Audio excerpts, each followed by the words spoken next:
안녕하세요. 하나님의 말씀을 배달합니다. 요교교회 박연석 목사입니다.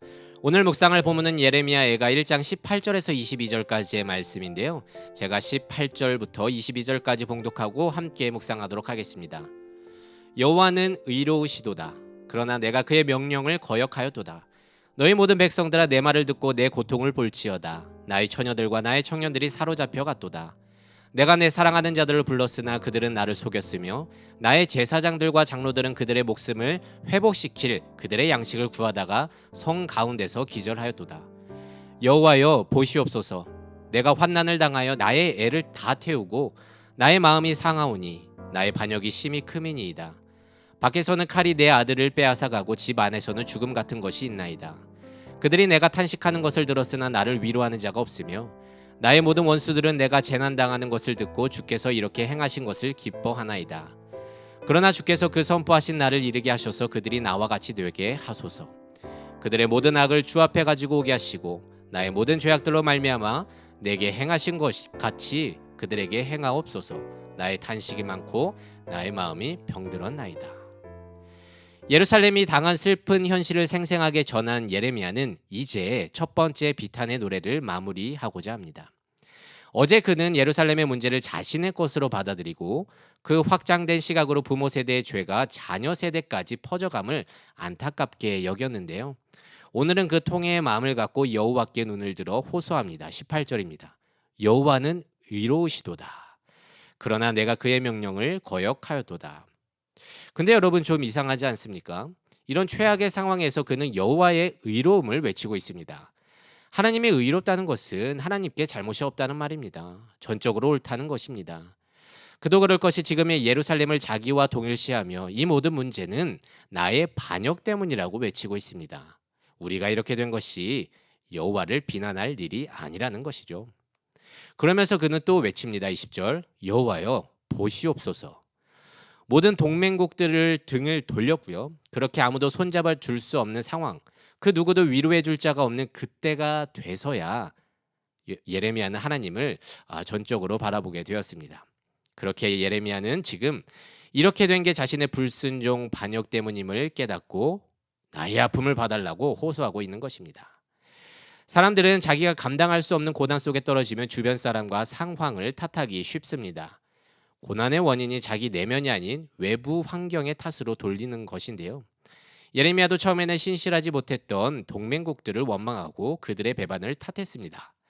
하지만 지금의 문제는 그들의 문제가 아닌 자신의 죄, 이스라엘의 죄 때문임을 알게 되었고 선지자였던 그가 새삼스럽게 하나님을 바라보고 주의 의로우심을 고백하며 주의 도우심을 간구하고 있습니다.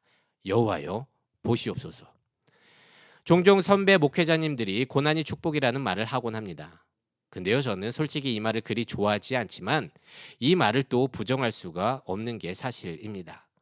우리는 지금의 고백이 선지자 예레미야의 탄식이자 회개인 것을 기억해야 합니다. 아시다시피 그는 모진 고생을 하며 하나님의 말씀을 대언했던 눈물의 선지자 아니겠습니까? 그런데 그조차도 의로우신 하나님 앞에서 이제서야 자신의 죄를 인정하며 무릎을 꿇고 있다는 것입니다. 어느 누구도 손잡아 줄 자가 없고 위로할 자가 없다는 것을 알고 그때가 돼서야 하늘을 바라보며 하나님께 호소하기 시작했다는 것입니다. 하나님께 손 내밀기 시작했다는 것입니다. 그런데요, 이때부터가 회복의 출발점에 서게 되는 것인데요. 여러분들은 어떻습니까? 종종 우리는 인생 가운데 감당하기 어려운 일이 일어날 때마다 주변을 탓하고 상황을 탓하다가 교회와 하나님을 등질 때가 얼마나 많습니까? 그래서 어쩌면 이 애가는요, 이스라엘이 무너진 그 자체에 대한 슬픔보다 믿는 자들이 의로우신 하나님을 인정하지 못하고 끝내 자신들의 죄를 바라보지 못한 채 하나님을 떠난 나의 모습에 슬퍼하는 노래인 것 같습니다. 여러분, 그래서 이 노래는요, 지금의 부족한 나, 죄악된 현재의 우리를 위해 불리는 애가인 것처럼 저는 들립니다. 여러분은 이 애가가 어떻게 들리십니까? 혹시 지금 나를 도와줄 자가 하나 없고 전적으로 외로운 때를 보내고 계신 분이 있습니까?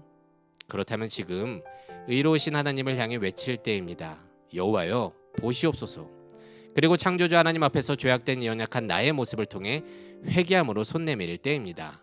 주는 의로우십니다. 나를 도와 주소서.